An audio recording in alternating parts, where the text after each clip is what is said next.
also spoke about this just now, during which thousands of civilians on both sides have been killed and wounded. What happened? The large-scale tragedy that the Israelis and Palestinians are now experiencing was a direct result of the failed U.S. policy in the Middle East. The Americans, with the support of their European satellites, tried to monopolize the settlement process in the Middle East, but did not concern themselves with finding compromises acceptable to both sides. And they certainly never took into account the fundamental interests of the Palestinian people. We are hearing about plans for a ground operation in Gaza.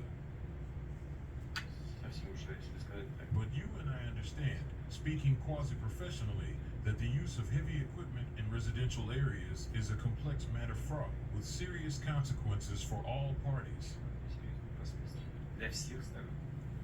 And without heavy equipment in those residential areas, it is even more difficult to carry out these operations. And most importantly, casualties among civilians will be absolutely unacceptable. Almost 2 million people live there. Per President Putin's instructions, Russia attempted to pass a draft resolution at the UN Security Council calling for a humanitarian ceasefire that would have essentially saved Hamas from obliteration.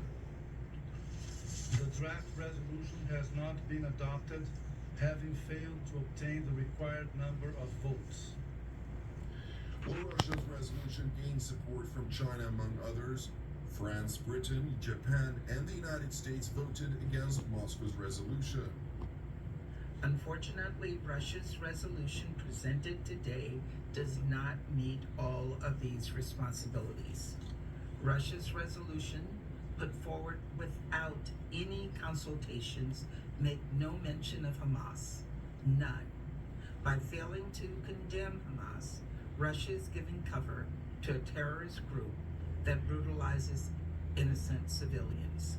Совет в очередной раз оказался заложником эгоистических устремлений плохо забытых. We regret that the Council once again has found itself a hostage to the ego, the selfish intentions of the Western Bloc of countries. This is the only reason why it was not able to send a clear, strong, and collective message aimed at de-escalation.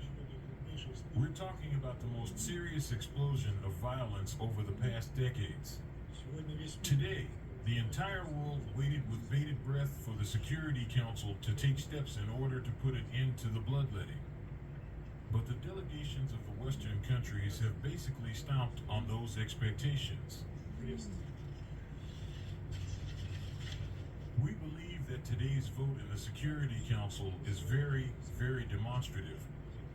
It clearly shows who are in favor of a truce, a stop of indiscriminate bombing and the provision of humanitarian assistance, and who is still in favor of blocking a single common message from the Security Council for purely selfish interests and political interests. Преследуя узкокорыстные политические цели. Israel, for its part, deplored the attempt to force Israel to cease fire. The first step this council must take before any calls for aid, calm or restraint, is to designate Hamas as the murderous terror organization that it is, just as the council did with ISIS and Al-Qaeda. Secondly, and no less important, this council must support Israel's right to defend itself. But supporting this right doesn't mean echoing empty words. It means standing in solidarity with Israel in our rescue mission to obliterate Hamas's terror capabilities. If Hamas is not obliterated, such atrocities will be repeated, and not only in Israel.